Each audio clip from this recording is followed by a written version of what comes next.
¿Qué pasaría si un tipo que apenas se defiende logra dominar el poder de un ser sobrenatural? Pues hoy vamos a ver exactamente eso, de un chico vulnerado que lucha por sobrevivir a un líder temido con poderes oscuros hasta convertirse en un señor de los demonios con poder destructor. Todo esto en Demon Rakshasa y te lo cuento en este video. Dale like si eres fan de estos videos y suscríbete para no perderte más contenido así. Empezamos. La historia comienza con la aparición de Hindan como una entidad demoníaca rodeada de una aura roja ominosa que infunde un profundo temor en los corazones de todos los que lo veían. Los gritos estallan de inmediato, advirtiendo de su aparición y exigiendo que se informe de inmediato al líder de la Alianza Murung. De repente, sin previo aviso, la orden del comandante resuena a través de una transmisión de voz, ordenando a todos los miembros de la Alianza que lancen un ataque directo a gran escala contra Hindan. El comandante admite que esta orden inevitablemente los conducirá a la muerte, pero justifica su difícil decisión con la necesidad de detener a este demonio a toda costa, instándolos a sacrificar sus vidas para proteger a las generaciones futuras. En respuesta a su orden, los guerreros vitorean, declarando su obediencia absoluta y cargan hacia su destino cierto sin temor, creyendo que sus nombres serán inmortalizados en los anales del mundo de las artes marciales. Uno de ellos trata de levantar la moral de su camarada, diciendo que no importa cuán demoníaco sea el poder de Hindan, todavía es humano, y si se unen, pueden derrotarlo. Entonces todos atacan, gritando por su muerte. Pero la batalla revela rápidamente el poder abrumador y destructivo de Hindan. Los guerreros no pueden siquiera resistir su aura demoníaca, incluidos los luchadores expertos y los miembros de alto rango que ni siquiera pueden acercarse a él. Se observa que su energía interna se vuelve terriblemente más fuerte con cada alma que cosecha. Con un solo y violento golpe de espada, Hindan elimina a todos los soldados a la vez. En otra parte, lejos del campo de batalla, uno de los líderes grita al comandante de la Alianza exigiéndole que ordene a las tropas que se retiren de inmediato. Revela que el equipo de investigación ha descubierto una horrible verdad. Hindan ha hecho un pacto con un yokai de primer grado que habita en las profundidades del infierno.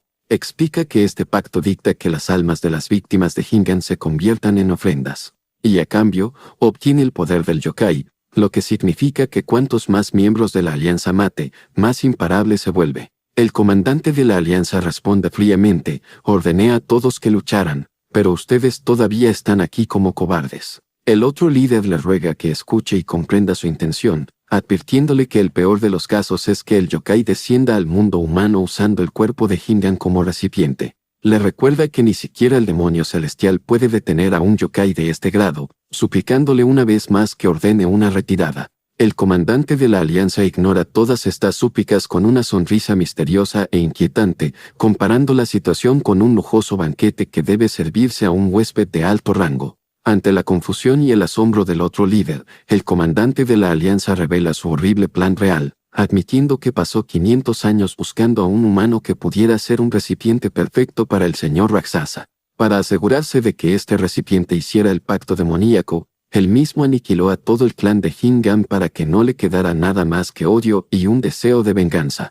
Luego lo empujó a cometer asesinatos sin fin hasta que su cuerpo se volvió capaz de contener al señor Rakshasa dentro de él. En ese momento, los presentes descubren que el que se hace pasar por el comandante de la Alianza es en realidad un emoji disfrazado, y le preguntan en estado de shock qué le hizo al comandante real, pero él se burla de ellos, llamándolos tontos traicioneros. Tras el descubrimiento de su verdadera identidad, el emoji ataca a los guerreros atónitos, burlándose de ellos al revelar que el comandante que habían seguido fielmente durante décadas no era otro que él. En ese momento, un poder inmenso e insondable estalla, y el señor Rakshasa, un yokai, raro incluso en el infierno, se materializa en su forma completa, distinguido por un aterrador tercer ojo. El emoji asume su verdadera forma como una serpiente gigante y se inclina ante su nuevo amo, declarando su completa lealtad y diciéndole que será su fiel sirviente que logrará sus grandes ambiciones. Rakshasa pregunta si el emoji está preparado para hacer cualquier cosa por él. Y cuando el emoji confirma con entusiasmo, Rakshasa simplemente le ordena que muera. El emoji está completamente sorprendido y pregunta por qué. En ese momento, la conciencia original de Hindan habla a través del cuerpo controlado por Rakshasa, revelando que perdió a su esposa, a su hija y a todo su clan, y que vendió su alma al demonio con un solo propósito, matar al emoji que destruyó su vida. El emoji se llena de sorpresa y terror, incapaz de creer cómo un alma humana débil aún podía permanecer dentro de este cuerpo demoníaco. Después de que finalmente se logra su venganza, Hingan siente que todo ha terminado, y el recuerdo de su amada familia pasa ante él como un carrete de película final. Pero de repente, la verdadera voz de Raksasa se dirige a él, felicitándolo por su venganza y expresando admiración por su uso de la técnica de devorar almas en sí mismo para ganar el tiempo necesario. Raksasa fríamente le recuerda que, de acuerdo con su contrato, ha llegado el momento de que ofrezca su cuerpo por completo, invitándolo a aceptar su destino voluntariamente y disfrutar de la felicidad eterna que recibirá cuando se convierta en parte de un ser supremo. Hingan rechaza esta felicidad con absoluto desdén, afirmando que nunca le permitirá cruzar al mundo humano. Raksasa se burla de él, preguntándole si cree que pasará pacíficamente al más allá después de todos los asesinatos que ha cometido. Amenaza con que sufrirá en los fuegos del infierno durante incontables eones o peor, que el propio rey Yama podría borrar por completo su alma, lo que significa que se reduciría a la nada absoluta. Inesperadamente, Hingan encuentra que la idea de convertirse en nada es lo más maravilloso que ha escuchado en mucho tiempo. Luego, en un movimiento repentino, se apuñala con su espada, obligando al espíritu de Raksasa a salir del cuerpo que ha caído al suelo. Raksasa se enfurece y se niega a dejar que el recipiente que tanto le costó encontrar se desvanezca tan fácilmente. Promete que encontrará una manera de forzar su reencarnación y lo encontrará de nuevo en su próxima vida. La voz enojada de Raksasa continúa, afirmando que incluso si pasan cientos o miles de años, su contrato seguirá vigente mientras exista el alma de Hingan. Luego, la escena cambia a la era moderna donde la reencarnación de Hingan aparece en la forma de un hombre llamado Hon Do-hin, caminando por las calles de una bulliciosa ciudad moderna. Do-hin se sumerge en una horrible pesadilla en la que revive el doloroso recuerdo de la matanza de su clan, mientras que Hingan se encuentra indefenso, sin poder hacer nada más que gritar por la intensidad de su dolor y rabia. Ve a Limuji en su forma humana masacrando brutalmente a los miembros de su familia. La pesadilla termina con el Limuji de pie sobre el cuerpo exhausto de Hingan, diciéndole fríamente que todo lo que sucedió fue su propia culpa porque era débil. Do-hin se despierta de su sueño en pánico, jadeando y empapada en sudor. La chica a su lado le pregunta con preocupación si está bien y le pregunta si tuvo otra pesadilla. Do-hin le dice que últimamente ha estado teniendo el mismo sueño una y otra vez, pero lo atribuye al agotamiento. La chica expresa su profunda preocupación y le pregunta de nuevo si cumplirá su promesa de dejar su trabajo actual, explicando que no quiere verlo lastimarse ni lastimar a otros. En medio de su conversación, suena el teléfono de Do-hin y responde una llamada de su jefe quien le ordena que vaya de inmediato a lidiar con la tripulación de Hou-yang. La chica le pregunta preocupada si va a salir a una hora tan tardía. Do-hin confirma que ha surgido una emergencia en el trabajo, pero le promete que esta será su última misión y que dejará este mundo oscuro para siempre después, declarando que ya no vivirá como un monstruo. La escena cambia para aparecer donde dos pandillas se enfrentan en una atmósfera tensa. Heu Taesong, el jefe de Do-hin, le sugiere a su rival Choi Ho-jung que eviten una guerra total que podría dañar a sus familias, involucrar a la policía y exponerlos en las redes sociales. En cambio, propone resolver los asuntos a través de un duelo 1 a 1 entre sus mejores luchadores. Ho-jung acepta la propuesta con la condición de que el bando perdedor ceda por completo el control de los muelles. Luego se burla de Tae-sung, preguntándole si está depositando toda su confianza en su luchador apodado el Gon. Tae-sung responde con calma que ha traído un novato muy fuerte para esta tarea. Ho-jeong le pregunta a Do-hin si puede manejar a su oponente que parece fuerte, y Do-hin responde con total confianza y calma que no importa quién sea el oponente. Frente a la tripulación de Tae-seong, los miembros de la tripulación de Ho-jeong se preguntan si este joven es el legendario Gol de Tae-seong, y señalan que es mucho más joven de lo que esperaban. Mientras intercambian rumores de que él mismo metió a 10 miembros de la pandilla Baekhyun en el hospital, el luchador novato de la tripulación de Hou-yang los mira con desdén y llama patético al título de Gol de Taekang. El luchador piensa para sí mismo, burlándose de estos matones que son pura charla, considerándolos nada más que escoria callejera que lucha en los callejones. Recuerda con amargura el hecho de que a pesar de haber sido expulsado, una vez fue clasificado como profesional y lamenta su situación actual, afirmando que si no fuera por sus crecientes deudas, nunca habría puesto un pie en un lugar como este. Durante la pelea, el luchador profesional forma su estrategia ofensiva en su mente. Después del intercambio inicial de golpes, ve que su oponente no tiene habilidades especiales, tal como esperaba. Con exceso de confianza, el luchador agarra la cabeza de Do-hin, creyendo que ha tomado el control total de la situación y le da una poderosa patada en la cara. declarando que la pelea ha terminado y que lo tiene completamente bajo control. Luego lo agarra por detrás, se burla del apodo de Goul e insolentemente lo invita a visitar su gimnasio privado para que pueda enseñarle los principios de la lucha real. Do-Hin responde con una extraña calma que agradece la oferta, pero que odia los pisos de los gimnasios. Añade que huelen mal y son demasiado blandos. Y en un instante, cambia las tornas y arroja a su oponente al suelo con una fuerza impactante. El luchador profesional grita de dolor. Do-Hin se pone encima de él y levanta su puño para golpearlo, y el luchador se da cuenta de la gravedad de la situación y trata desesperadamente de protegerse. Do-Hin asesta un golpe feroz al cuerpo de su oponente, y el luchador gime por la fuerza del golpe. Do-Hin continúa su brutal asalto, agarrando el pelo de su oponente y golpeando repetidamente su cabeza contra el suelo. En el otro lado, el líder de la tripulación de Do-Hin sonríe y declara que el duelo está resuelto. El líder de Hou-Yong se queda atónito mientras se burla de que el luchador profesional que trajo ha sido completamente aplastado.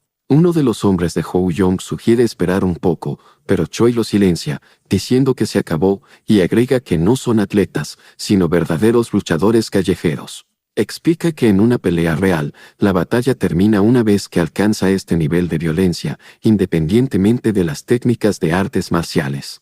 Uno de los hombres de Hou-Yan se burla de Do-Hin por agarrar el pelo de su oponente como una niña, pero rápidamente se da cuenta de que algo extraño está sucediendo. En el suelo, el luchador profesional se da cuenta de que está completamente indefenso. Cada vez que intenta retroceder, el agarre de Do-Hin se cierra sobre él como un tornillo de banco. Recuerda que cuando trató de derribarlo, Do-Hin lo aplastó con un peso inesperado e inmenso. Entonces Do-Hin le da una patada en la pierna, haciéndolo gritar de agonía. Do-Hin continúa golpeándolo sin piedad, y con los ojos vacíos de cualquier expresión, continúa con su ataque salvaje. De repente, las palabras de su amada, quien le pidió que no se lastimara a sí mismo ni a los demás, resuenan en su mente. En el último momento, su mano se detiene en el aire antes de dar otro golpe. Entonces Do-Hin se levanta y declara que la pelea ha terminado, terminando el duelo en sus propios términos.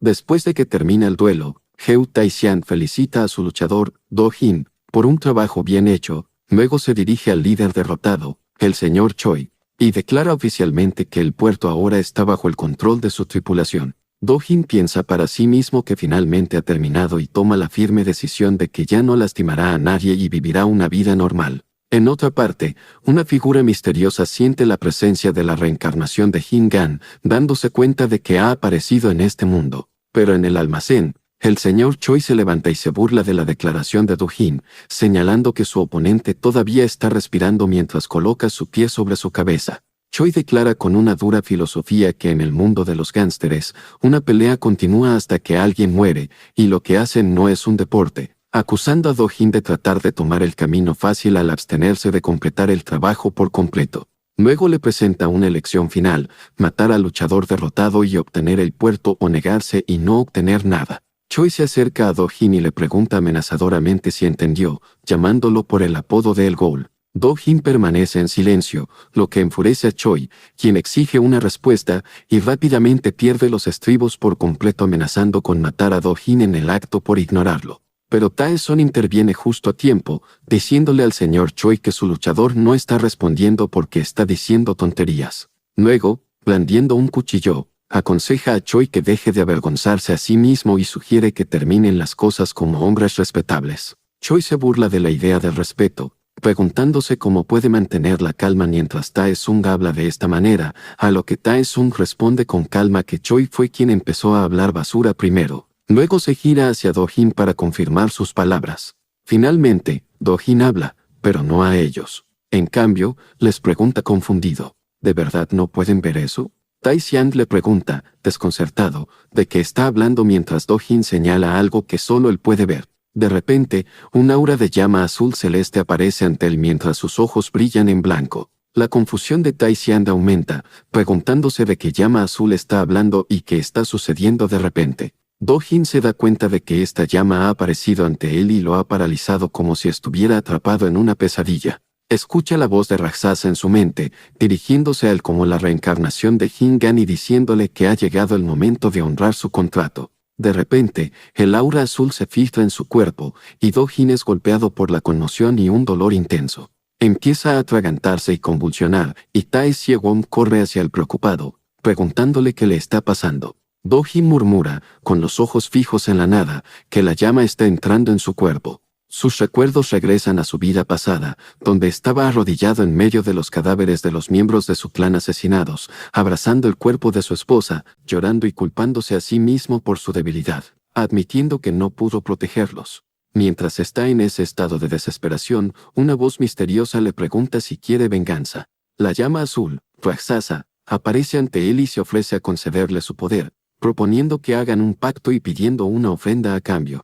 Hingan cree que esta alucinación recurrente representaba su profundo deseo de venganza. Aprieta los puños con fuerza y acepta la oferta, asegurándole a Raksasa que le dará una ofrenda ya que tiene muchos bastardos a los que desea muertos. Hingan le ruega a la llama azul, a Raksasa, pidiéndole que forje el pacto y le conceda su poder. Raksasa responde y le dice que recuerde bien los términos del acuerdo a partir de ese momento. Le asegura que incluso si su cuerpo se descompone, mientras su alma permanezca, este pacto durará para siempre. Mientras la energía azul fluye hacia la mano de Hingan, Raksasa declara que Hingan se ha convertido en su sirviente eterno, y Hingan grita por el dolor del poder que fluye hacia él. Mientras la llama azul lo consume, Raksasa le dice que ya no es humano, sino que se ha convertido en un monstruo. Raksasa le informó que el pacto estaba completo.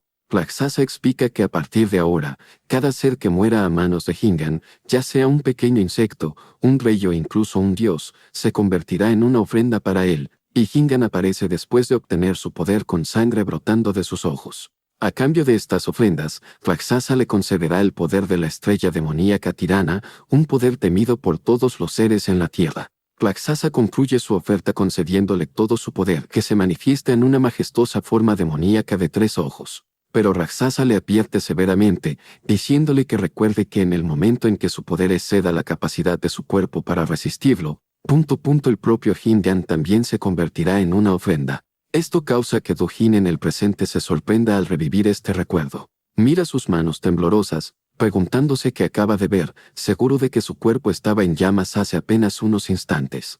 El señor Choi se burla de él, acusándolo de estar loco por gritar repentinamente por su cuenta. Pero Do-Hin se levanta y agarra a Choi, desafiándolo a ver por sí mismo si ha perdido la cabeza o no. Choi está asustado mientras alguien da un paso adelante sugiriendo que resuelvan el asunto ahora en una batalla total. De repente, se escucha el sonido de las sirenas de la policía, interrumpiendo la tensa confrontación.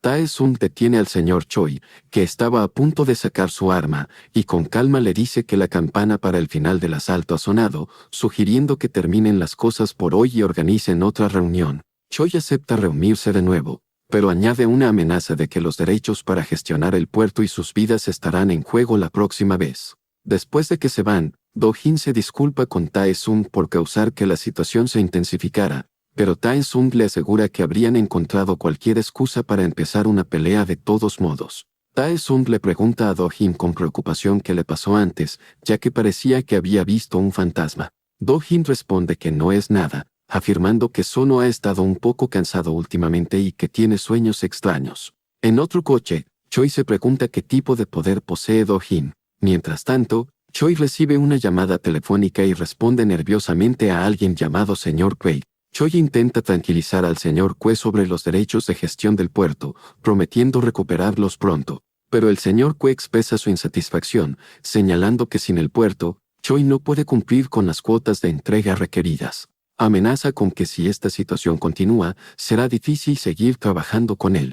Choi entra en pánico y le ruega al señor Kwai que le dé más tiempo, prometiendo cumplir con las cuotas por cualquier medio necesario. Por teléfono, Choi Ho-jung le estaba rogando a una persona llamada señor Kwai, recordándole que había hecho todo lo que se le pedía hasta ahora, y continúa suplicando pidiendo más tiempo. El señor Kwai acepta a regañadientes, dándole un plazo decisivo final antes del amanecer del día siguiente, ordenándole que tome el control del puerto antes de que expire este plazo. Luego termina la llamada con una clara amenaza de que cambiará de proveedor si Choi llega incluso un momento tarde. Después de terminar la llamada, Choi murmura enojado, llamando al señor Wai un monstruo. Luego le pregunta a su conductor cuándo es el amanecer, que el conductor estima que será alrededor de las 6 de la mañana.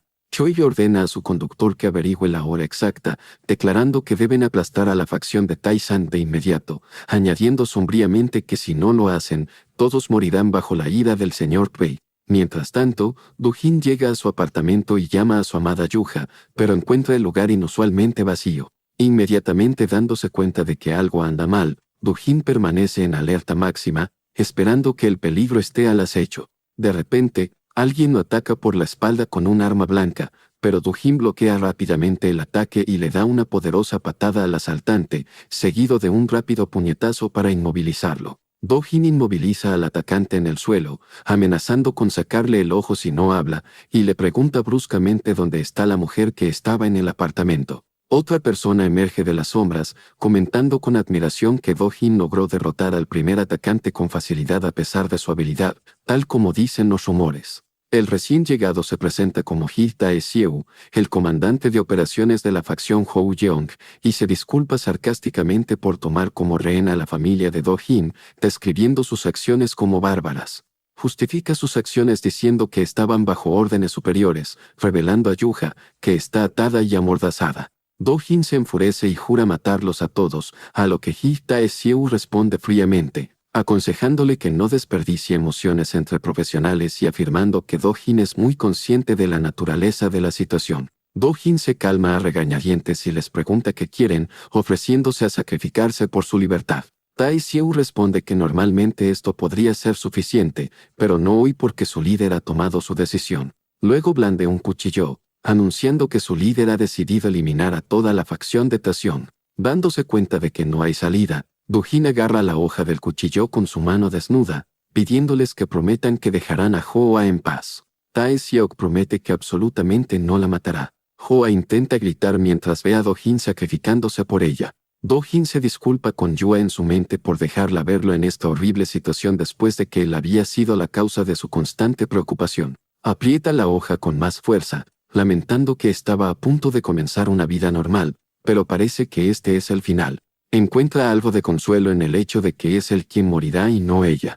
Mientras está a punto de morir, Do-jin piensa que al menos este destino es diferente de la pesadilla que lo ha atormentado durante mucho tiempo. Los asesinos lo invadieron, cubriendo su cuerpo de puñaladas. La escena muestra el cuchillo hundido profundamente en su cuerpo. Hee Tae-sieu ordena a sus hombres que dejen la limpieza a los especialistas y se dirijan inmediatamente a su líder, enfatizando la necesidad de terminar todo antes del amanecer. Cuando uno de sus hombres pregunta qué hacer con la mujer, Tae-seok responde con desprecio, preguntándose si siquiera es necesario hacer la pregunta. Les ordena que se la lleven con ellos, justificándolo diciendo que no pueden dejar atrás a un testigo. Añade que Do-jin también era un profesional y debería entenderlo. Luego revela su engaño explicando que su promesa era mantenerla viva, no dejarla ir. Mientras Yuha lucha, uno de los gángsters le ordena que deje de resistirse. Sonríe con picardía y le dice que lo piense positivamente porque recibirá una atención especial. De repente, siente una mano agarrando su pierna desde abajo y mira hacia abajo en shock para descubrir que Do-jin aún no está muerto. A pesar de su grave herida, Do-jin apuñala la pierna del hombre con fuerza, y el hombre grita de dolor deseando que Do-jin simplemente hubiera muerto en silencio. Entonces Geo Tae-seok nota con horror que el hombre está tratando de sacar el cuchillo de su cuerpo y le grita que no lo haga. Hee Tae-seok comenta admitiendo que herir la arteria con tanta precisión mientras está inconsciente hace que Do-jin sea digno de ser llamado un demonio, ya que la escena muestra a Do-jin y al hombre empapados en su sangre después de que Do-jin lo apuñalara con el mismo cuchillo. Hee Tae-seok levanta la cabeza de Do-jin y le corta la garganta, deseándole descanso en el infierno. Uno de los gángsters restantes les ordena que se muevan rápidamente, y otro pregunta qué hacer con Do-hyew, el herido. El líder responde que alguien cuya arteria femoral está cortada muere en 2 minutos y ordena que se notifique a los limpiadores para que se encarguen de él mientras Do-hyew exhala su último aliento, sintiendo un frío mortal. La escena muestra el cadáver sin vida de Do-jin. Se escucha la voz de Raksasa comentando sobre la muerte de Do-jin diciendo, ¡qué encomiable! Raksasa siente una conmoción, preguntándose cómo sucedió esto tan rápido. La voz de Raksasa resuena una vez más diciendo, para hacer una ofrenda. En otro lugar, Hee Tae-seok recibe una llamada del líder Choi, diciéndole que la misión está completa y que están en camino hacia él. De repente, Geo Tae-seok escucha algo caer desde arriba. Ordena a sus hombres que enciendan las luces. Cuando las luces se encienden, Geo Tae-sik se queda atónito y se pregunta si lo que está viendo ante él es realmente un demonio. Hee Tae-seach se queda en shock, preguntándole a la criatura que tiene delante, ¿qué eres? Do-jin aparece, de pie, habiendo regresado a la vida con extrañas marcas parecidas a venas que se extienden por su cuello, mientras que la voz de Raksasa explica que dado que Do-jin ha hecho una ofrenda de acuerdo con el pacto, le concederá su poder. Mientras tanto, en un bar tranquilo llamado Hextaro, la camarera da la bienvenida a Tai-siang, diciéndole que ha pasado mucho tiempo y preguntándole si quiere su bebida habitual. Tai-siang se pregunta cómo este lugar siempre está vacío cada vez que viene, comentando que el hecho de que el bar permanezca abierto hasta ahora es un milagro. La camarera responde que es gracias a personas como el que creen en las cartas del tarot. Mientras les sirve su bebida, Tai-siang señala que parece estar llamándolo un tonto que cree en las supersticiones, pero ella lo niega suavemente, asegurándole que es un cliente habitual y valioso. Tai-siang admite que aunque empezó a visitar el lugar por diversión, sus lecturas nunca han sido erróneas ni una sola vez. Añade que todas las cartas que ha sacado hasta ahora han sido buenas, y la camarera responde humildemente que es solo buena suerte que le sucedió a un hombre competente. Tai-siang critica en broma su humildad, diciendo que es por eso que no tiene clientes y la insta a reconocer el mérito de la carta. La camarera explica que las lecturas solo tienen sentido como entretenimiento. Luego se ofrece a que él saque algunas cartas. Tae-sung acepta y elige 3 cartas de la baraja. Cuando mira las cartas, la expresión de la camarera se vuelve seria y preocupada, lo que Tai-siang nota y le pregunta al respecto. Ella revela la primera carta que representa el pasado y explica qué significa victoria. Luego revela la segunda carta, la estrella que representa el presente, y la interpreta como que sus victorias han continuado y que actualmente vive en un estado de satisfacción y prosperidad. Finalmente, revela la tercera carta, la torre, que representa el futuro, e indica que significa cambio. Ella resume la lectura, explicando que debido a sus victorias pasadas, experimentará un gran cambio en el futuro. Tae-sung se siente aliviado, pensando que no es tan malo como esperaba, pero la camarera agrega vacilante que la palabra cambio también puede significar ruina y explica que la carta de la torre tiene 2 posibles interpretaciones. Luego trata de aligerar el ambiente, recordándole que es solo por diversión. Tai-siang permanece en silencio, con una mirada preocupada en su rostro antes de que la puerta del bar se abra repentinamente. Choi Ho-yeong entra con sus hombres, burlándose de Tai-siang por estar sentado relajado, sin saber que este es el día en que muere. Tai-siang responde con calma, burlándose de ellos por seguir trabajando a estas horas. Choi comenta enojado sobre la confianza y la compostura de Tai-siang hasta el final, luego ordena a sus hombres que lo maten, y ellos lo atacan con sus armas. Comienza la pelea entre Tai-siong y los hombres de Choi. Tai-siong repele con éxito a un atacante, luego logra liberarse y correr hacia el baño mientras los hombres de Choi gritan que no lo dejen escapar. Choi les grita a sus hombres, recordándoles que terminen el trabajo antes del amanecer, y les ordena que atrapen a Tai-song y lo maten. Uno de los gánsteres lo sigue al baño, maldiciéndolo por correr como una rata, cuando de repente Tai-song aparece ante él desde la derecha. En el espacio reducido del baño, Tai-song continúa luchando ferozmente contra los hombres de Choi. De repente, con un movimiento rápido, hunde su cuchillo en el cuello de uno de ellos, cortándolo, lo que sorprende temporalmente a los demás. Tai-siang se dirige a su rival, Choi, con un tono confiado, recordándole que solía ser un peleador con cuchillos y que debería entender bien el significado táctico de esta situación. Choi se da cuenta de inmediato de que Tai-siong lo ha acorralado en la esquina derecha de la habitación. Tai-siong explica que esta es la peor posición que puede enfrentar un peleador con cuchillos, una esquina derecha estrecha, y demuestra su punto despachando letalmente a otro atacante que intentó acercarse. Explica que esta posición obstruye la mano derecha del atacante debido a la pared, al tiempo que le da al defensor atrapado en la esquina total libertad para usar su cuchillo de manera efectiva. Tai-siang agrega que solo hay una forma de superar esta situación, que es enviar a un peleador zurdo que sea más fuerte que el defensor. Luego le da una mirada significativa, indicando que el propio Choi es zurdo, como si insinuara que esta es su única oportunidad. Finalmente, Tae-sung desafía directamente a Choi Ho-jung, diciéndole que deje de sacrificar a sus hombres inocentes y que lo enfrente él mismo, hombre a hombre. Mientras tanto, Hee Tae-sung, que estaba observando los eventos, se sienta con sus hombres. El hombre mira a Do-jin de pie ante él, que parece extremadamente exhausto y está rodeado por un aura azul tenue y pregunta con asombro, ¿eres realmente un demonio? Luego le ordena a su conductor que acelere, y cuando el conductor duda por un momento, le grita que repita la orden. El coche acelera y choca con Do-Hin. Do-Hin rompe el parabrisas del coche con el cuchillo en la mano. Los ocupantes del coche están aterrorizados. Do-Hin irrumpe en el coche. Le corta la garganta al conductor y luego se mueve rápidamente al asiento trasero. El hombre se encoge en su asiento, temeroso del atacante que ha comenzado a entrar en el coche, y le suplica que no se acerque más. Do-Hin cambia la dirección de su cuchillo y lo balancea, partiendo su cabeza en dos. Hee Tae-siewak comenta que Do-Hin partió la cabeza de su colega con un cuchillo delgado de sashimi, no con un cuchillo de carnicero, lo que demuestra su brutal fuerza. Hee Tae-siewak, completamente acorralado, describe a Do-Hin como un monstruo. Un coche aparece ante ellos, acelerando hacia ellos. Chocan con el coche, y la fuerza del impacto arroja a Do-Hin lejos. Do-Hin yace inmóvil en el suelo. Hee Tae-siewak logra salir del coche ileso, pero se da cuenta de que la colisión no tuvo ningún efecto en Do-Hin, quien comienza a levantarse con calma como si nada hubiera pasado.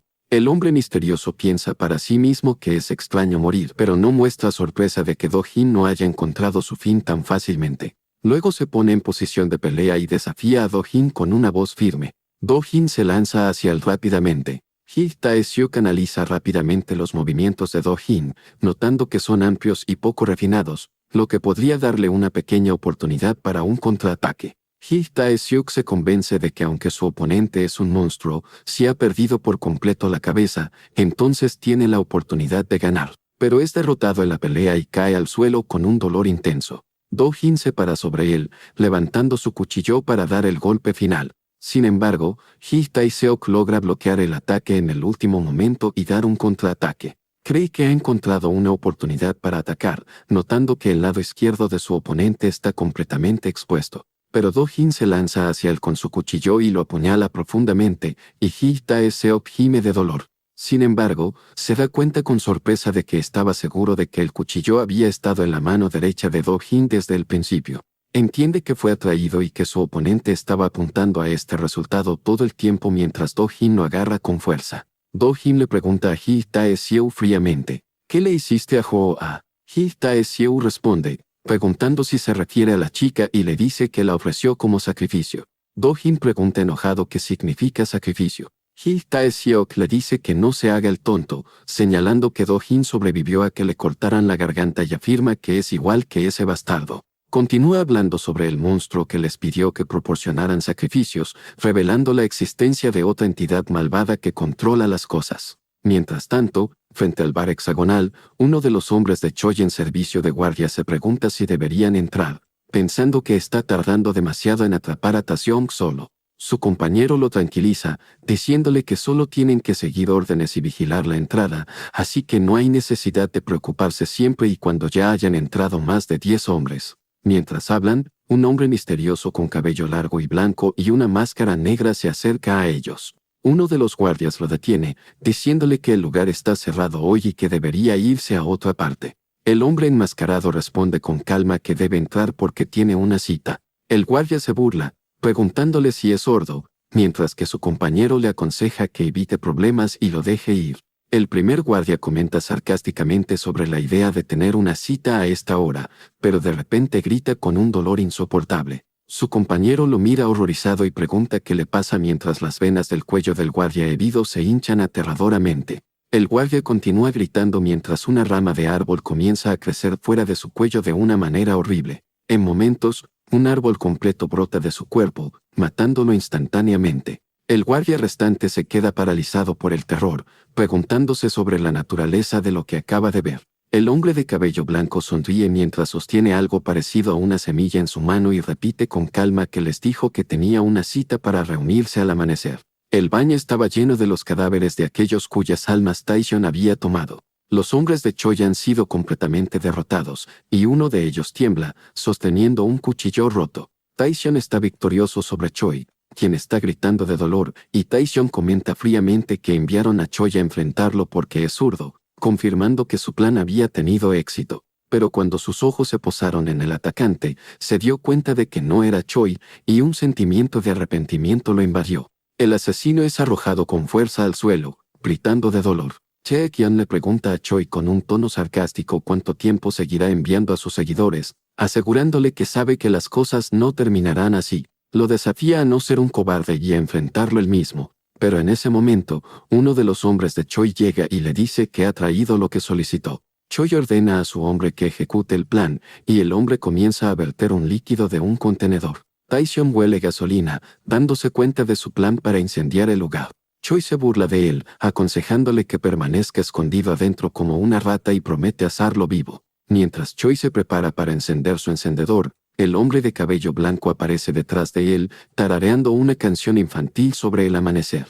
El hombre continúa caminando, tarareando con una calma escalofriante. Choi se da vuelta en estado de shock e incredulidad, llamando al hombre por el nombre de señor Kuei y preguntando cómo llegó hasta aquí. El señor Kuei responde con calma, recordándole a Choi que tenían una cita para reunirse al amanecer. Choi entra en pánico, tartamudeando una promesa de que está a punto de terminar y que cumplirá con su cuota requerida tan pronto como tome el control del puerto. Pero el señor Kuei le ofrece un ramo de flores, lo que solo aumenta la confusión y el asombro de Choi. Luego le agradece fríamente por todo su arduo trabajo y le dice que ahora puede retirarse, una siniestra indirecta de su fin. En otra parte, Do-jin pregunta con asombro, ¿es el señor Kuei un yokai? ¿Se está burlando de mí? Tae-siewat le pregunta a Do-jin, ¿de verdad no sabes la verdad sobre ti mismo? Tae-siewat le revela que es un ser que se alimenta de la carne y las almas de los humanos y que es el enemigo natural de la humanidad. Describiéndolo como un yokai, grita de dolor y shock, y ramas de árboles brotan horriblemente de su cuerpo mientras grita de agonía. El moribundo Tae-siak revela que ese bastardo, el señor Kwe, vino a ellos hace unos años y les ofreció un trato. El trato era que él les salvaría la vida a cambio de la entrega de humanos a él. Añade que el señor Kuei los obligó a alimentar en secreto a sus propios hombres con una semilla maldita. Se lamenta de que su líder aceptara tontamente el trato a pesar de que era obvio que este sería su fin. Tae-siewat le advierte a Do-jin que el señor Kuei le ofrecerá un trato similar y le dice que si quiere encontrarlo, debe ir a Heu Taisiang.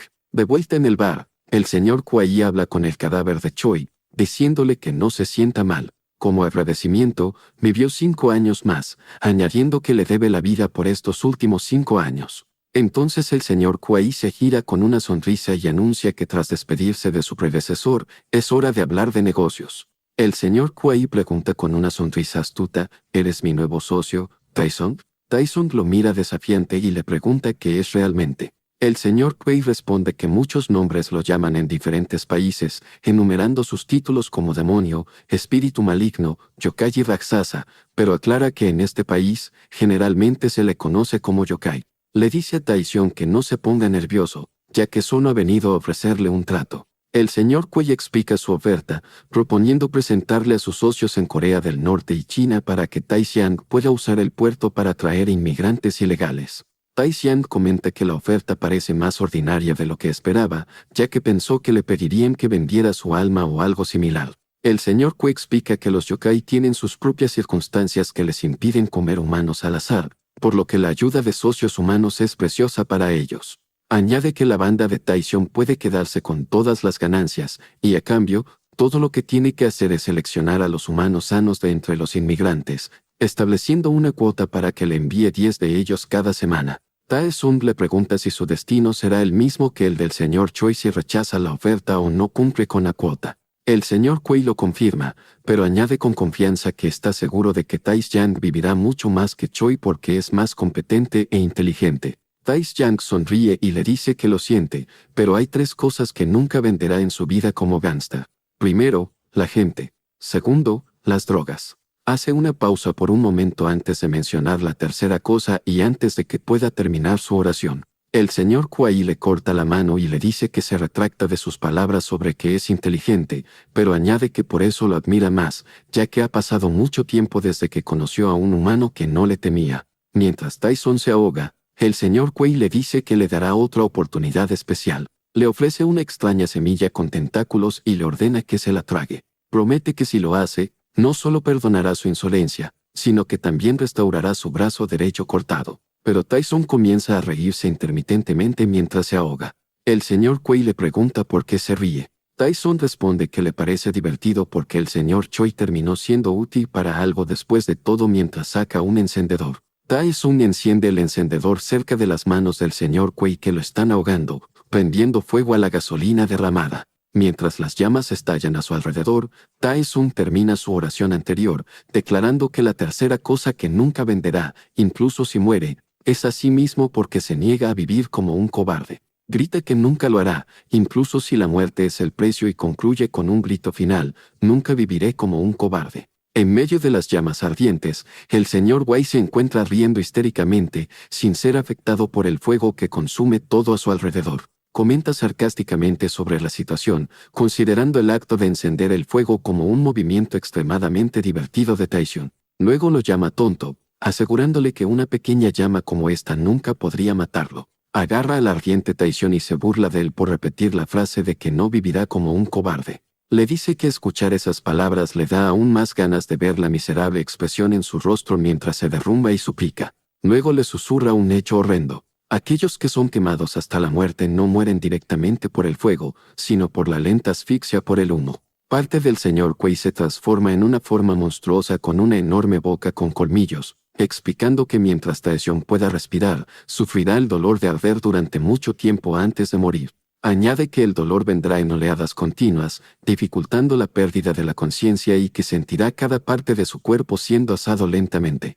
Expresa su entusiasmo por ver la cara humillada de Tae-kan mientras suplica por la muerte. Pero de repente, uno de los hombres sobrevivientes de Tae-kan apunta la boquilla de un extintor de incendios al señor Kuei, sorprendiéndolo. El sobreviviente, que resulta ser Do-jin, habiendo llegado a la escena, le pregunta al señor Kuei con un tono helado: ¿eres ese monstruo? Do-jin se encuentra en una confrontación directa con el señor Kuei en medio del infierno, luego descarga el contenido del extintor de incendios en su cara, atrapándolo por sorpresa y golpeándolo en la cara con el propio extintor. Do-jin lo golpea directamente. Do-jin aprovecha esta oportunidad para agarrar al señor Kuei y preguntarle bruscamente dónde está la mujer que tomó como ofrenda. Sin embargo, el señor Kuei no pudo tolerar el insulto, así que le cortó la mano derecha a Do-jin. El señor Wei le pregunta sarcásticamente por qué le importa, asegurándole que va a morir de todos modos. De repente, los ojos de Do-jin brillan con un aura azul celestial y muerde al señor Wei con inmensa fuerza.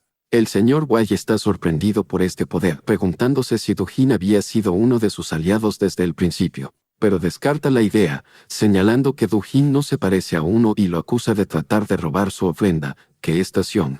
Se burla de él diciendo que es por eso que los monstruos de estos días son inútiles. Son tan débiles que ni siquiera pueden discernir el poder de su oponente. Le ordena que deje de vivir en esta desgracia y simplemente muera. El señor Kuei de repente siente que una cuenta que lleva consigo comienza a brillar y reaccionar. Se da cuenta de que esta reacción significa que un enlace al infierno está cerca. Le parece asombroso, señalando que algo así no le ha sucedido ni una sola vez en 300 años. Mira a Do-jin con una nueva comprensión, reconociendo que tiene un apoyo más fuerte de lo que pensaba. El señor Kuei se encuentra sobre el cuerpo inconsciente de Tae-sun y le dice a Do-jin que lo dejará vivir por hoy. Pero se pregunta a sí mismo por qué la gente del infierno haría un trato con una criatura débil e insignificante como Do-jin. Luego camina hacia el árbol que creció del cuerpo del guardia, que lleva una fruta que se asemeja a una máscara, expresando su largo deseo de conocer a alguien del infierno directamente. Agarra la fruta, pensando que está seguro de que puede hacer cualquier cosa mejor que esa persona, insinuando su deseo de tomar el lugar de Do-jin. El señor Kuei sostiene la fruta como una máscara y habla como si alguien lo estuviera observando, invitándolos a contactarlo en cualquier momento. En otra parte, un coche llega a una instalación aislada, y un miembro del equipo de Hoyan se pregunta si este es el lugar previsto y si estos son los clientes con los que tratan. Su colega comenta que es extraño, preguntándose por qué un escondite de este tamaño se construiría en un lugar como este. Su colega explica que si estuvieran traficando humanos como esclavos, habrían construido la base cerca de la costa para facilitar el envío. Y si estuvieran comerciando órganos, no habrían construido algo tan grande y conspicuo. Luego le pregunta a su colega con curiosidad qué hacen los clientes con las personas que entregan, pero el otro le dice que no se preocupe por eso. Añade que solo tienen que hacer lo que se les dice, luego ordena a todos que descarguen la carga. En el camión de transporte, Yuha se sienta asustada en una esquina y uno de los gángsters le ordena que se mueva y salga, amenazando con arrastrarla por la fuerza. Le grita en la cara, preguntándole si está sorda, y le ordena que salga inmediatamente. Su colega que había estado haciendo preguntas se da cuenta de que Juba está completamente inconsciente, mostrando signos de shock severo. La mira con preocupación, preguntándose qué le hicieron. Sus recuerdos se remontan al pasado, donde se revela que en realidad es un policía encubierto, y recuerda una conversación con su jefe que lo felicita por graduarse segundo en su clase. Su jefe, Hank Seon-cheol, le explica que el primero de la clase llama demasiado la atención y el que ocupa el segundo lugar es la persona perfecta para tal misión. Luego le ofrece la oportunidad de convertirse en un héroe para su país. El joven policía repite la palabra héroe, contemplando la oferta. El jefe le explica que los casos de personas desaparecidas se han acumulado durante años y que el equipo de Hoyan tiene conexiones con organizaciones criminales extranjeras. Le asigna la misión de investigarlos infiltrándose en sus filas. Volviendo al presente, el policía encubierto piensa que después de un año de infiltración, la guerra de pandillas le ha brindado la oportunidad de participar en las operaciones de entrega. Gracias a eso, finalmente pudo presenciar la operación de tráfico de personas con sus propios ojos. Incluso llegó a la sede de sus socios superiores. Luego comienza a gritar, tratando de causar conmoción, y le grita a uno de los guardias que salga o lo matará. Piensa para sí mismo que notificó a su jefe en el camino y que el respaldo llegará en cualquier momento para terminar con esta pesadilla. En el interior, uno de los guardias se pregunta en chino qué está sucediendo afuera. De repente, los hombres del equipo de Hoyan son atacados por sus clientes.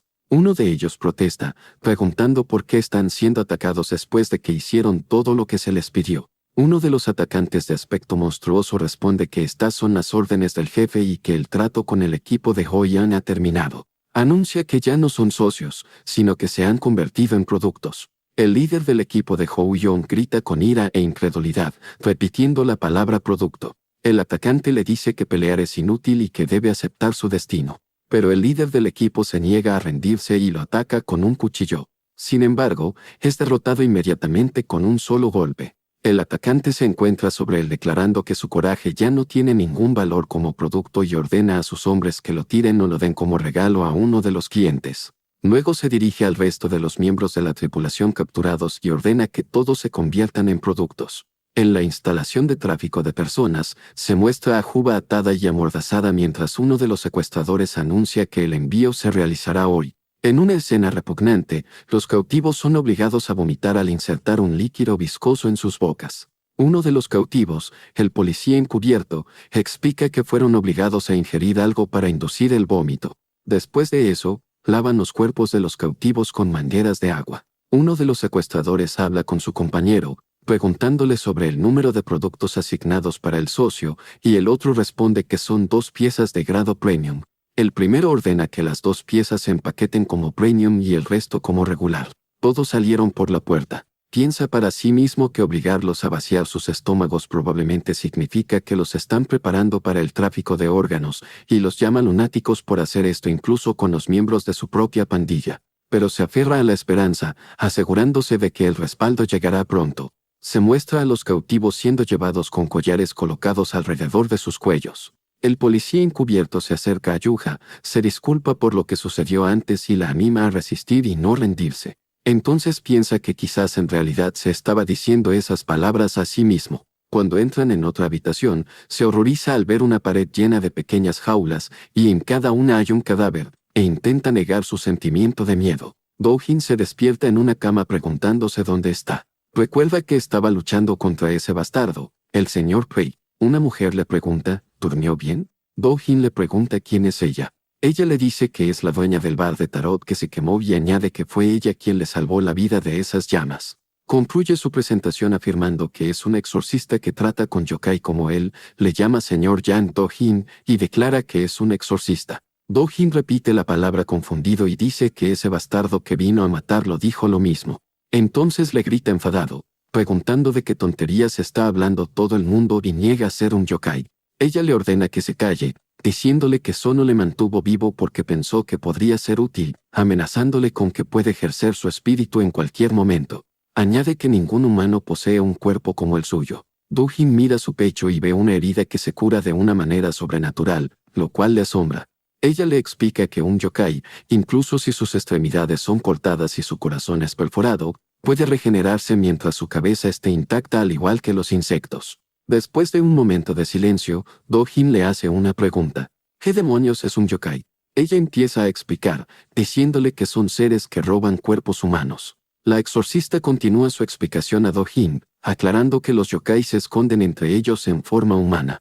Mientras tanto, en la instalación de tráfico de personas, el policía encubierto, Kyung-min, parece conmocionado al absorber esta horrible verdad.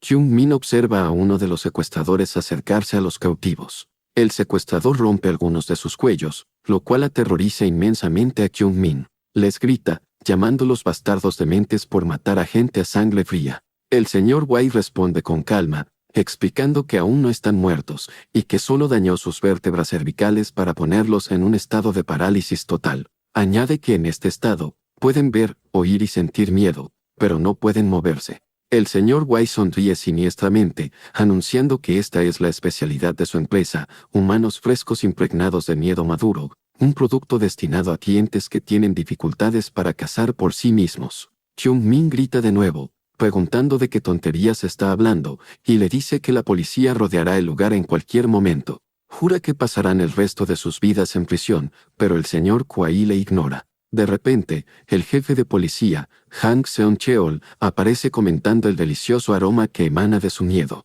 Esto deja a Kyung-min atónito y confundido. El jefe Sang alaba los esfuerzos de Kyung-min en la vigilancia de la banda Hou-yong. Entonces el jefe Sang le pregunta al señor Kwai si Kyung-min es uno de los platos especiales que preparó, y el señor Kwai confirma con una sonrisa, ofreciéndose a prepararlo para él. El jefe Sang se niega y dice que prefiere comérselo aquí. Añade que tiene mucha hambre, entonces se mueve hacia los cautivos paralizados. Kyung-min le pregunta a su jefe con incredulidad qué está haciendo. El jefe Sang responde que tiene una reunión en 2 horas y no tiene tiempo de cambiarse de ropa. Le ordena que se quede quieto, y una sonrisa deforme cosida aparece en su boca, revelando su naturaleza inhumana. Entonces agarra a Kyung-min y admira el plato. La boca del jefe se transforma en una monstruosa flor depredadora, y siente el miedo de Kyung-min, comentando su fragante aroma. De vuelta en el presente, Do-Hin le pregunta a la exorcista si los yokai se fusionan con los humanos y se los comen. Ella lo confirma, explicando que algunos crímenes en el mundo humano, como el asesinato, el secuestro y el robo, son en realidad obra de espíritus que se aprovechan de la gente. Continúa su explicación de la naturaleza del trabajo de yokai. Le confiesa que al principio, no sospechaban de él, sino que pensaban que su jefe, Heu Tai-xiang,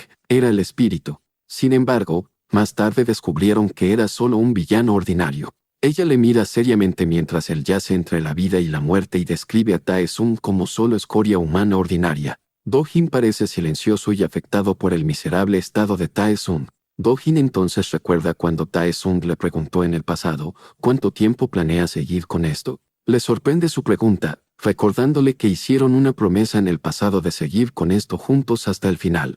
Tae-sung menciona que han pasado 5 años desde su promesa, pero le dice a Do-Hin que no tiene que continuar con él hasta el final. Do-Hin pregunta confundido sobre la razón de este repentino cambio en su postura. Antes de que Tae-sung pueda responder, Hwa, la amada de Do-Hin, aparece. Tae-sung le da la bienvenida y se disculpa por mantener a Do-Hin fuera hasta tarde. Entonces le aclara a Do-Hin que él no es con quien debería estar cumpliendo su promesa. Le dice que a diferencia del pasado, ahora tiene la oportunidad de vivir su vida como Hwon Do-Hin y no como un demonio, insinuando que debería elegir una vida normal con Yuja. De vuelta en el presente, Do-Hin pregunta ansiosamente a la exorcista cómo puede conocer a ese espíritu de pelo blanco, el señor Kwei. Ella le pregunta qué hará cuando le conozca, y Do-Hin responde que el monstruo le arrebató a la persona más preciosa del mundo. Declara con determinación que le matará y salvará a Yuja. La exorcista comenta que si está preparado para luchar contra Kwei, podría ser útil,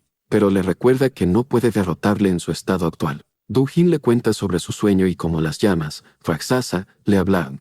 Explica que la llama le dijo que cualquier cosa que posea un alma, sea lo que sea, si la ofrece como sacrificio, le concederá poder a cambio. La escena entonces cambia a una ruidosa protesta donde los manifestantes están gritando que la sentencia de prisión de 15 años es una farsa y exigen que el demonio Chogunsik, que asaltó a 11 menores, no sea liberado. Los manifestantes continúan su canto, exigiendo que sea enviado de vuelta a prisión. Un informe de noticias menciona que Chogunsik fue liberado de prisión hace una semana.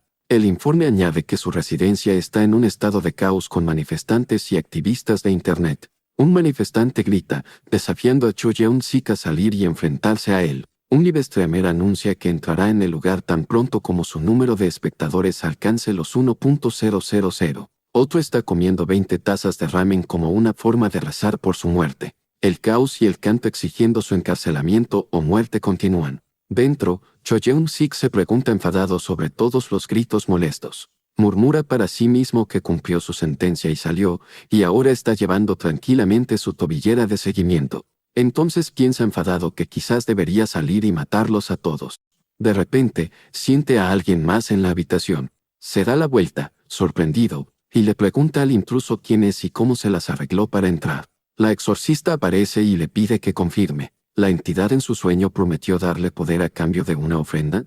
Do-jin, que había estado escuchando todo el tiempo, responde, sí. La exorcista enciende un cigarrillo y dice, bien, entonces hagamos un trato. La exorcista propone el trato a Do-jin, explicando que le dará una lista de villanos sospechosos de ser yokai, y su misión es ir y matarlos. Ella explica el beneficio mutuo de este acuerdo. Si el objetivo es un yokai, es bueno para ella porque puede ejercer su espíritu y bueno para él porque obtiene una ofrenda para aumentar su poder. Añade que si el objetivo es solo un villano humano, deshacerse de él es bueno para el mundo de todos modos. Do-jin acepta el trato pero hace una pregunta. Pregunte cuántos de estos yokai sospechosos hay y si su número es suficiente para que él obtenga el poder necesario para matar a Wai. La exorcista le asegura que no se preocupe, confirmando que cuando se trata de villanos, su número es más que suficiente. En el presente, Do-jin entonces sorprende a Cho Gun-sik con una pregunta sobre su identidad. Aclara su pregunta, preguntando si es humano o un yokai como él. En la instalación yokai, el monstruoso jefe de policía empieza a alimentarse del policía encubierto, Jeong-min. Jeong-min parece estar en un estado de terror absoluto mientras se enfrenta a su destino. Gritando de agonía mientras el monstruo le devora, el señor Kue comenta que el jefe de policía debía tener mucha hambre, entonces pregunta dónde está el otro plato especial. Su subordinado señala a Su. El jefe de policía comenta sobre Su, diciendo que se ve más sabrosa que la anterior, pero se da cuenta de que no muestra ninguna reacción y se pregunta si ha perdido la cabeza, expresando su pesar de que no puede alimentarse del alma en este estado. Sin embargo, decide que está bien porque la calidad de su carne parece ser de primera categoría. En ese momento, Suba piensa para sí misma que está aliviada de que no haya tardado mucho. Abre los ojos con determinación, pensando que ahora puede ir a Do-jin, revelando que había estado fingiendo inconsciencia.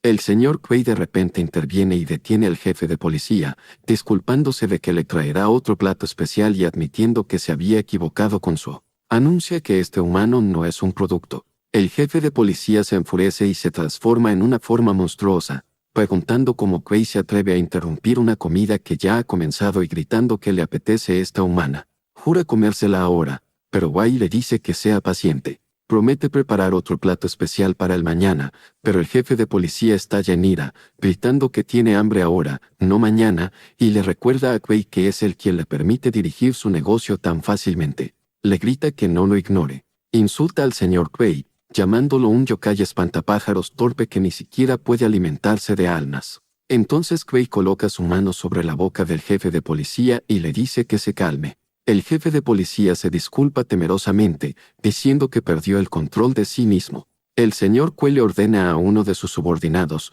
He-urang, que prepare otro plato especial para el jefe para mañana.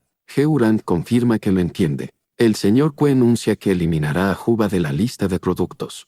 Sonríe con astucia, justificando su decisión diciendo que su amante parece estar buscándola desesperadamente, insinuando que planea usarla como palanca en el futuro. En otro lugar, se muestran signos del poder de Rasasa curando la mano de Do-jin. La exorcista le explica que el cuerpo de un yokai es muy adecuado para pelear y le recuerda que mientras la cabeza esté intacta, el cuerpo puede regenerarse por completo. Do-jin concluye que de ahora en adelante, todo lo que tiene que hacer es aplastarles la cabeza, y ella elogia su rápida comprensión. Pero añade que hay algo más que debe recordar al luchar contra los yokai, y es que hay dos formas en que los yokai se comen a los humanos. El primer método es Shekyak, que literalmente significa masticar y comer carne humana. El segundo método es Sikan, que implica absorber el alma usando el miedo humano como combustible. Ella le confirma que un yokai puede absorber el alma de un humano que le teme. Ella le advierte severamente que todavía posee un alma humana, por lo que nunca debe sentir miedo de ellos, pase lo que pase. Entonces se plantea de nuevo la pregunta anterior de Do-Jin. ¿Eres humano o yokai? Slania, mientras se muestra a su mano agarrando un pesado martillo en la oscuridad. Do-Jin se enfrenta a Chogun-sik, que parece ser su primer objetivo. El hombre grita aterrorizado preguntándole a Do-Jin quién es y por qué lo está atacando. Pero Do-Jin no pierde el tiempo hablando y balancea el martillo hacia su cabeza, aplastándola. El objetivo cae al suelo mientras Do-Jin está de pie sobre él, salpicado de sangre. Do-Jin llama a la exorcista y le dice que ha eliminado al objetivo y que solo era un humano. Ella pregunta si está seguro de que está muerto, y él responde que sí y que su cabeza estaba completamente destrozada. Ella pregunta con un tono escéptico, ¿en serio? ¿Pero cómo puedes estar tan seguro? Ella continúa su impactante pregunta. ¿Cómo estás seguro de que lo que viste era su verdadera cabeza, Serenia? Pero de repente lo golpean en la cabeza. La incredulidad está en el rostro de Do-Jin cuando ve moverse el cadáver. De repente, el cadáver que estaba en el suelo se levanta y se abalanza sobre él. El yokai agarra a Do-Jin con fuerza y lo inmoviliza en el suelo mientras él gime de dolor. Do-Jin se da cuenta de que la criatura que lo ataca no se parece al humano que acaba de matar. El yokai, que ha tomado una forma monstruosa, lo mira y le pregunta si es un exorcista. Entonces comienza a quejarse, diciendo que siempre es así. Lamenta que los exorcistas no puedan acercarse a los yokai de alto nivel que comen miles de humanos, pero siempre van tras los yokai de clase baja como el que solo se alimentan de almas. Se burla de Do-Jin, preguntándole si cree que puede derrotarlo. Lo llama un novato que ni siquiera puede encontrar su verdadera cabeza. El yokai, cuya verdadera forma se revela como una araña, se ríe y le pregunta a Do-Jin si está paralizado por el miedo después de ver su verdadera forma. El yokai mira a Do-Jin, a quien ha inmovilizado en el suelo, y con calma le dice que esto es bueno porque de todos modos estaba cansado de contenerse. El yokai jura hacerlo pedazos y dar un ejemplo con él, pero Do-Jin de repente lo apuñala. El yokai grita en su cara mientras lo sujeta con fuerza, pero Do-Jin aparece de repente sosteniendo un pesado martillo y le dice al yokai que habla demasiado. Luego pregunta sarcásticamente, ¿esta es tu verdadera cabeza? Luego balancea el martillo con todas sus fuerzas contra la cabeza del yokai. El yokai grita de agonía, incapaz de creer que un simple humano se atrevería a hacerle eso. Do-Jin le dice que podía darse cuenta por sus movimientos. A pesar de su apariencia aterradora y su fuerza bruta, está claro que nunca ha estado en una pelea real antes. La cabeza del yokai está completamente aplastada bajo el peso del martillo, pero en sus últimos momentos, el yokai logra agarrar a Do-Jin. Se burla de él, preguntándole qué va a hacer ahora sin su martillo y jura romperle la espalda.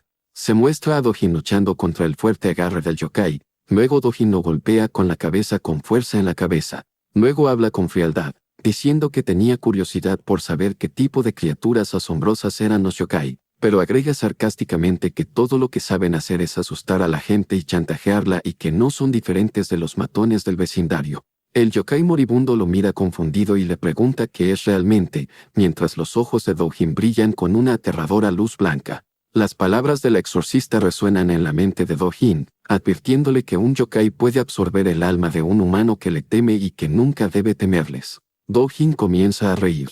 La exorcista le pregunta por qué se ríe. Do-Jin continúa riendo y piensa para sí mismo, burlándose de la idea del miedo, preguntándose si alguien piensa que todavía posee una sola pizca de ese sentimiento. Añade que es imposible para él sentir miedo, especialmente hacia aquellos que le quitaron todo.